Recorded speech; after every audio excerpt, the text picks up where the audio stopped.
सुप्रभात, नमस्कार। उम्मीद करती हूँ, आशा करती हूँ कि आप सभी घर हैं, स्वस्थ हैं और खूब मन लगाकर पढ़ रहे हैं। तो देखिए प्यारे बच्चों, आज हम करेंगे व्याकरण का विषय उपसर्ग और उपसर्ग के बाद हम जानेंगे प्रत्यय। तो सबसे पहले आपको पता होना चाहिए कि शब्द क्या होते हैं। हिंदी भाषा में शब्द किसे कहते हैं? वर्णों का सार्थक समूह जिसका अर्थ निकलता है। सार्थक सार्थक होता है अर्थ सहित। तो वर्णों को ऐसा समूह जिसका अर्थ निकले वह शब्द कहलाता है। और शब्द के आगे लगकर कोई उस शब्द में परिवर्तन कर दे, उसके अर्थ में परिवर्तन कर दे, वह कहलाता है उपसर्ग। वह क्या कहलाता है? उपसर्ग। जैसे मैंने शब्द बोला जीवन। जीवन एक शब्द है, आप सार्थक शब्द है, अर्थ सहित है जीवन, हमें समझ में आ गया जीवन। अब मैं उसके आगे लगा देती हूं आ, तो वह बन जाता है आजीवन। ठीक है, तो शब्द के आगे लगकर जब उस शब्द में परिवर्तन हो जाए तो उसे कहेंगे उपसर्ग। और उसके बाद आता है हमारा प्रत्यय। प्रत्यय पै से प्रत्यय और पै से पीछे। तो जैसे शब्द में उपसर्ग हमने आगे लगाए, उसी तरह से जो शब्द के पीछे लगकर शब्द में परिवर्तन कर देते हैं वे कहलाते हैं प्रत्यय। उपसर्ग आगे लगने वाले और प्रत्यय पीछे लगने वाले। अब मान लीजिए हमारा एक शब्द है हार। हार एक हार होती है जो हम हार जाते हैं, जीत का विपरीत शब्द। और एक हार होता है हमारा गले में पहनने वाला। तो ये एक सार्थक शब्द है, अर्थ सहित है। अब मैं इसके आगे उपसर्ग लगा देती हूँ प्र। प्र जमा हार, तो ये बन गया प्रहार। प्रहार यानी कि किसी के ऊपर आक्रमण कर देना। तो इस तरह से जो उपसर्ग होते हैं वे किसी भी शब्द के आगे लगकर जो शब्दांश या अव्यय किसी भी शब्द के पहले आकर उसका विशेष अर्थ प्रकट कर देते हैं, उपसर्ग कहलाते हैं। अब प्र जमा हार दोनों ने मिलकर एक विशेष अर्थ प्रकट किया है। हार मैंने आपको बताया जीत का विपरीत वाला हार या गले में पहनने वाला, लेकिन प्र लगने के बाद उस अर्थ में बिल्कुल बहुत ही ज्यादा परिवर्तन आ गया कि प्रहार यानी कि आक्रमण कर देना। ऐसे ही कार यानी कि जो हम गाड़ी चलाते हैं उसके आगे अब मैंने उपसर्ग लगा दिया उप, तो उप जमा कार, ये क्या बन गया? उपकार। और अब इसका अर्थ क्या निकलेगा? उपकार यानी कि भलाई के कार्य करने वाला, उपकार किसी का अच्छा करने वाला। तो हिंदी में हमारे मुख्य रूप से 4 प्रकार के उपसर्ग होते हैं। संस्कृत के उपसर्ग जिसे आप तत्सम बोल देते हैं, क्योंकि जो हमारी हिंदी भाषा है वह कहाँ से आई है? संस्कृत से आई है। तो संस्कृत के जिन शब्दों को हम हिंदी में बिल्कुल ऐसे के ऐसे बिना किसी परिवर्तन के प्रयोग करते हैं वह होते हैं तत्सम शब्द। तो ऐसे ही जो संस्कृत के उपसर्ग हम हिंदी में प्रयोग करते हैं उन्हें हम तत्सम उपसर्ग या फिर संस्कृत के उपसर्ग कहते हैं।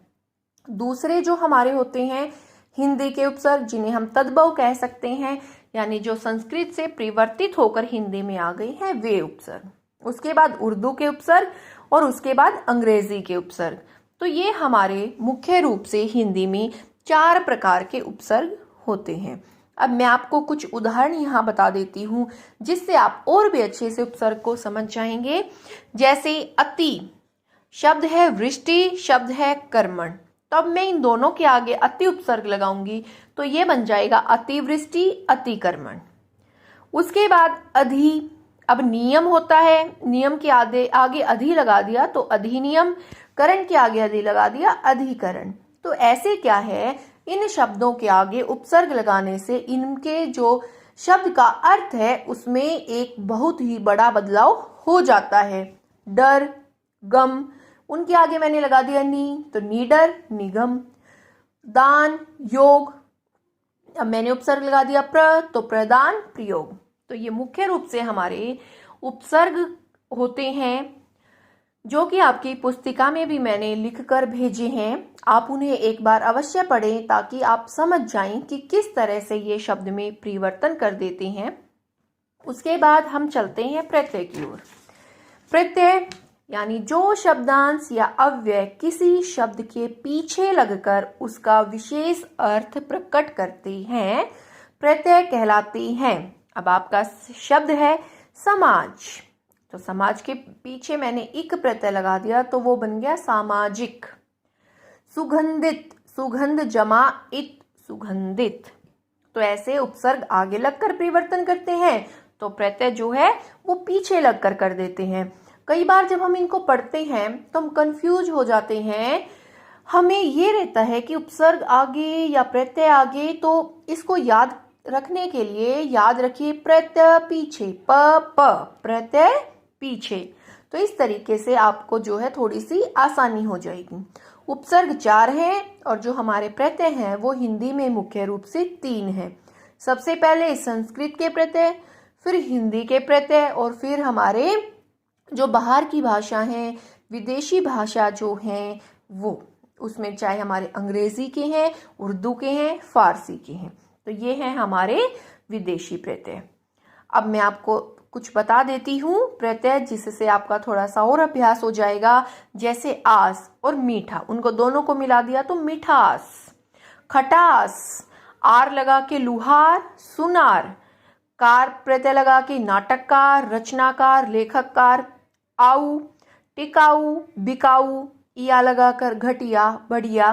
तो ऐसे आप जो है इसको एक बार दोहराएंगे जिससे आपका अभ्यास हो जाएगा।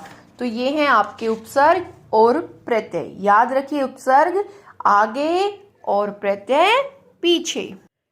उम्मीद करती हूँ कि आपको बहुत अच्छी प्रकार से समझ में आ गए होंगे। तो प्यारे बच्चों, समझने के बाद अगर हम एक बार उसका अभ्यास पुनः कर लें तो हम भविष्य में कभी भी भूल नहीं पाएंगे। और ये ऐसे विषय हैं जो भविष्य में निरंतर हमारे सामने आते रहेंगे। हम कोई भी परीक्षा अगर देते हैं, किसी भी प्रकार का एंट्रेंस टेस्ट हम देते हैं, तो इस प्रकार के प्रश्न हिंदी में अवश्य पूछे जाते हैं। तो सभी बच्चों से उम्मीद करती हूँ कि आपने बहुत ध्यान से समझा होगा और अब आप बहुत ध्यान से इसका अभ्यास करेंगे। तो प्यारे बच्चों, इसी तरह से अपने घर पर खूब मन लगाकर पढ़ते रहिए, निर्देशानुसार कार्य करते रहिए। फिर मिलेंगे, तब तक घर रहिए, स्वस्थ रहिए और इसी तरह से मुस्कुराते रहिए। धन्यवाद।